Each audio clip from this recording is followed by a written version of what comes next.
Hi అండి, అందరికీ నమస్తే. Welcome back to our channel. It's me Naga. ఈ రోజు ఒక మంచి వీడియోతో మీ ముందుకు వచ్చానండి. ఎవరైనా చనిపోయినప్పుడు, మరణించినప్పుడు జ్ఞాపకం ప్లేట్లు, వస్తువులు ఇలాంటివి ఇస్తూ ఉంటారు కదా. మరి అవి తీసుకుంటే ఏం జరుగుతుందో మీకు తెలుసా?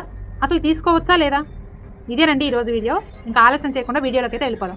చాలామంది మరణించిన వారి జ్ఞాపకార్థం పేరుగా స్టీల్ ప్లేట్లు కానీ, బాక్సులు కానీ వారి పేరుగా వారి జ్ఞాపకార్థంగా పంచిపెడుతూ ఉంటారు. మరి అలా ఇచ్చినటువంటి వస్తువుల్లో భోజనం చేయవచ్చా, లేదా అలాంటివి నివేదన శుభకార్యాలకు వాడుకోవచ్చా? ఇలాంటి డౌట్స్ చాలా మందికి ఉంటుంటాయి కదా.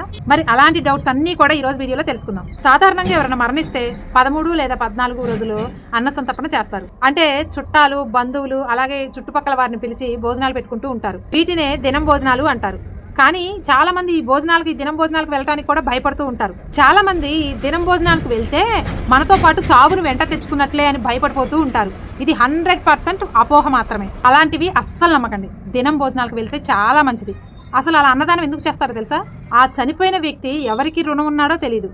ఇలా అన్నదానం చేయటం వల్ల ఆ రుణం తీరిపోతుంది అని మాత్రమే వాళ్ళు అన్నదానం చేస్తూ ఉంటారు. అంతేకాకుండా దినం భోజనాలను పితృదేవతల ప్రసాదమని, దాన్ని తప్పకుండా స్వీకరించాలని మన శాస్త్రాలే చెప్తున్నాయి. కనుక తప్పకుండా దినం భోజనాలకు ప్రతి ఒక్కరూ వెళ్ళాలి.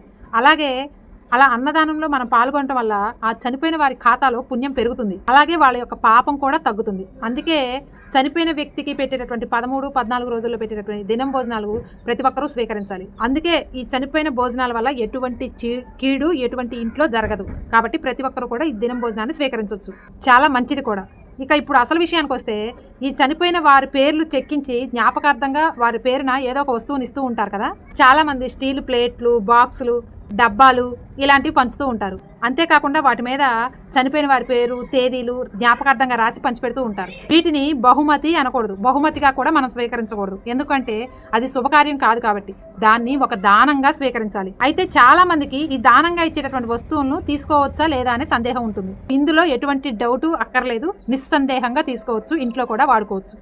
ఆ వస్తువులను ఇంట్లో వాడుకోవచ్చు, పూజలు చేసేటప్పుడు కూడా నిస్సందేహంగా వాడుకోవచ్చు. ఎందుకంటే ఆ చనిపోయిన వారు ఇచ్చినటువంటి జ్ఞాపకం ప్లేట్లని మనం పూజా కార్యక్రమంలో, పుణ్యకార్యాల్లో వాడటం వల్ల ఆ చనిపోయిన వారికి కూడా ఈ పుణ్యం వస్తుందంట. కాబట్టి అనవసరమైనటువంటి సందేహాలను మీరేం పెట్టుకోకర్లేదు. ఆ జ్ఞాపకం వస్తువులు తీసుకోవచ్చు, వాడుకోవచ్చు. ఇక్కడ ఇంకొక చిన్న విషయం ఏంటంటే, ముఖ్యమైన విషయం, చాలా మంది చనిపోయిన వారి జ్ఞాపకార్థంగా స్టీలు లేదా ప్లాస్టిక్ డబ్బాలు ఇస్తూ ఉంటారు. అలా ఇవ్వకూడదండి. స్టీలు ఎప్పుడు కూడా దానం చేయకూడదు. స్టీలుకు బదులుగా చిన్నది ఏదైనా రాగి వస్తువు కానీ, లేదా ఇత్తడి వస్తువు కానీ మీ స్తోమకు తగ్గట్టు దాన్ని చిన్న సైజులో ఇచ్చుకోవచ్చు. సాధ్యమైనంత వరకు స్టీలు వస్తువులను మీరు చనిపోయినప్పుడు జ్ఞాపకార్థంగా ఇవ్వకపోవటమే మంచిది.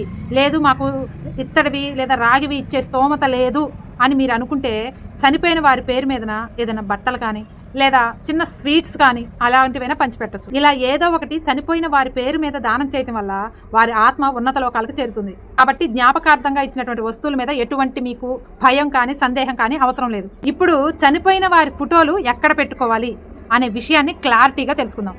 చాలా మంది అలాంటి ఫోటోలను ఎక్కడ పడితే అక్కడ పెట్టేస్తూ ఉంటారండి. అసలు కాలం చేసినటువంటి పెద్దవారి ఫోటోలు ఇంట్లో ఎక్కడ పెట్టాలి? చనిపోయిన వారి ఫోటోలు చాలా మంది ఎక్కువ శాతం హాల్లో పెడుతూ ఉంటారు, లేదా బెడ్రూమ్స్లో పెడుతూ ఉంటారు, లేదా గుమ్మానికి ఎదురుగా పెడుతూ ఉంటారు. ఇంకొంతమంది చనిపోయిన వారు దేవుళ్లతో సమానం అని చెప్పేసి దేవుని గదిలో దేవుని ఫోటోలకు సమానంగా పెడుతూ ఉంటారు. ఒక విషయం చెప్పనా, దేవుడి ఫోటోలైనా లేదా చనిపోయిన వారి ఫోటోలైనా ఎక్కడ పెట్టాలో అక్కడ పెడితేనే వాస్తు దోషాలు రాకుండా ఉంటాయి. అలా పెడితేనే వారి యొక్క అనుగ్రహాన్ని పొందగలుగుతాం. లేకపోతే పెద్దల ఆగ్రహాన్ని పొందాల్సి వస్తుంది. మనం వారి ఆగ్రహం అంటే మన ఇంట్లో జరిగేటటువంటి శుభకార్యాలు జరగకుండా పెండింగ్ పడిపోవటం, ఆగిపోవటం ఇలాంటివి జరుగుతూ ఉంటాయి. పెద్దల ఫోటోలు, చనిపోయిన కాలం చేసిన వారి ఫోటోలు ఎక్కడ పెట్టాలి అంటే దక్షిణం గోడకు మాత్రమే పెట్టాలి. ఏ గదిలో అయినా దక్షిణం గోడకు మాత్రమే పెట్టాలి. అలా అని పూజ గదిలో మాత్రం పెట్టకూడదు. దక్షిణం ఎందుకు పెట్టాలి అంటే అది యమస్థానం.